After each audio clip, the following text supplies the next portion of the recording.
बातमी नाशिकमधूनच आहे। नाशिक जिल्ह्यामध्ये आजपासून नाफेडकडून कांदा खरेदी आता केली जाणार आहे। 2 लाख मेट्रिक टन कांदा खरेदीचं उद्दिष्ट असणार आहे। कांदा उत्पादकांना 1580 रुपयांचा दर मिळणार आहे। जिल्ह्यातल्या 15 बाजार समित्यांमध्ये कांदा खरेदी होणार असल्याचंही बोललं जातंय। खरेदी केलेल्या कांद्याचा वाहतूक मजुरीचा खर्च नाफेडच करणार असल्याचं सांगितलं जातंय।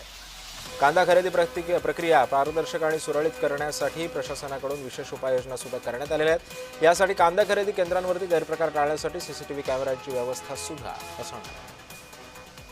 आणि पुन्हा एकदा जाणारे माझे सहकारी किरण गोटरू सध्या आपल्या सोबत आहेत। किरण, कांद्यासाठी राज्यामध्ये आपण बघितलं असेल की हमीभावासाठी अनेकदा आंदोलनं झाली, अनेक राजकीय नेत्यांनी सुद्धा या आंदोलनाचा भाग झाले होते ते लोक।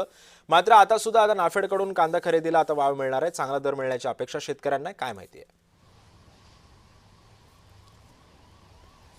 सिद्धेश, कांदा उत्पादकांसाठी एक महत्त्वाची ही बातमी म्हणावी लागेल। मागच्या अनेक वर्षांपासून नाफेड आणि NCCF जो कांदा खरेदी होतो तो थेट बाजार समितीमधून व्हावा अशा पद्धतीची मागणी कांदा उत्पादक शेतकरी संघटना आणि लोकप्रतिनिधींची होती। आणि त्या संदर्भात अगदी 2 दिवसांपूर्वी नाशिकच्या जिल्हाधिकारी कार्यालयामध्ये बैठक पार पडली आणि त्यानंतर हा निर्णय झालेला आहे। आजपासून नाफेड आणि NCCF कडून नाशिक जिल्ह्यातले जे वेगवेगळे मार्केट कमिटी आहेत, 14 ते 15 मार्केट कमिटीमध्ये हे कांदा खरेदी करण्यात येणार आहे। आतापर्यंत 2 लाख कांदा खरेदी हे नाफेड आणि जे NCCF करेल अशा पद्धतीचा निर्णय झालेला आहे। आणि त्याच पद्धतीने पुढच्या काही दिवसांमध्ये हे उद्दिष्ट पूर्ण करावं अशाही पद्धतीचं जे सूचना आहे ते नाशिक प्रशासनाकडून देण्यात आलेल्या आहेत। आधी नाफेड आणि NCCF कडून मार्केट कमिटीच्या बाहेर कांदा खरेदी करण्यात येत होती, पण तिथे शेतकऱ्यांना जाण्यामध्ये अडचणी येत होत्या किंवा काही शेतकऱ्यांना माहीत नसायचं, अशा पद्धतीची वेगवेगळ्या अडचणी निर्माण होत होते। आणि त्यानंतर ही जी कांदा खरेदी आहे ते थेट बाजार समितीतून व्हावं अशा पद्धतीची मागणी होती। आणि आजपासून नाफेड आणि NCCF कडून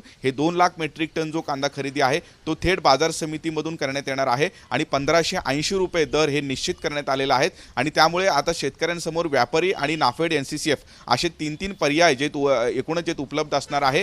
ज्या ठिकाणी दर जास्त मिळतो त्या ठिकाणी आता कांदा उत्पादक शेतकरी आपला कांदा विकू शकतो अशा पद्धतीची एकूणच जे हे नियोजन आहे ते प्रशासनाच्या वतीने करण्यात आलेलं आहे। आणि यामुळे कांद्याचे दर सुद्धा वाढतील असाही अंदाज जो आहे तो व्यक्त होताना आपल्याला बघायला मिळतोय। आणि पुढच्या काही दिवसांमध्ये हे 2 लाख हे कांदा खरेदीचं उद्दिष्ट पूर्ण झाल्यानंतर आणखीनही काही कांदा खरेदी नाफेड आणि जे NCCF करू शकतो अशा पद्धतीचं माहिती आहे। कारण काही दिवसांपूर्वी हे केंद्रामध्ये जे अमित शहांसोबत एक बैठक झालेली होती, त्या बैठकीमध्ये मुख्यमंत्री आणि दोन्ही उपमुख्यमंत्री जे उपस्थित होते। फक्त 2 लाख टन कांदा नव्हे तर 10 लाख टन कांदा हे नाफेड आणि जे NCCF ने खरेदी करावं अशा पद्धतीची मागणी स्वतः मुख्यमंत्र्यांनी केलेली होती। आणि त्यानंतर हे 2 लाख मेट्रिक टनचं कांदा खरेदीचं उद्दिष्ट पूर्ण झाल्यानंतर आणखीन काही कांदा नाफेड आणि जे NCCF हे खरेदी करू शकतो। पण आजपासून एक महत्त्वाची बातमी हेच आहे की आजपासून नाफेड आणि NCCF हे नाशिक जिल्ह्यातल्या वेगवेगळ्या मार्केट कमिटीमध्ये जाऊन कांदा खरेदी करणार आहे। आणि त्यामुळे निश्चितच कांद्याचे दर वाढतील अशा पद्धतीचा अंदाज जो आहे तो व्यक्त खरं आहे किरण। त्यामुळे एकंदरीतच आता कांदा उत्पादक शेतकऱ्यांना चांगला हमीभाव या कांद्याला मिळो आणि त्यांच्या चेहऱ्यावरती समाधानाचं वातावरण आपल्याला पाहायला मिळो, हेच आपल्या सर्वांचीच इच्छा आहे। धन्यवाद किरण, तुम्ही दिलेल्या सविस्तर माहितीबद्दल।